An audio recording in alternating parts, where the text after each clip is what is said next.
Hello, everyone, and welcome back to our channel.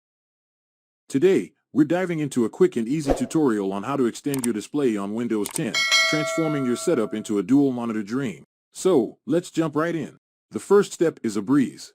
Simply press the Windows key and the letter P on your keyboard simultaneously. A menu will appear, and you'll see a few display options. Choose Extend from the list.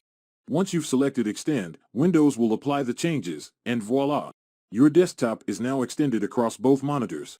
Now that you've successfully extended your display, let's talk about the benefits. Dual monitors provide you with more screen real estate, making multitasking a breeze.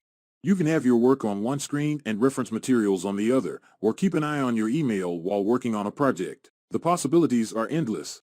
And there you have it. You've mastered the art of extending your display on Windows 10. If you found this tutorial helpful, don't forget to give us a thumbs up and subscribe for more tech tips and tricks. If you have any questions, or if there's a specific tutorial you'd like us to cover, drop a comment below. We love hearing from you.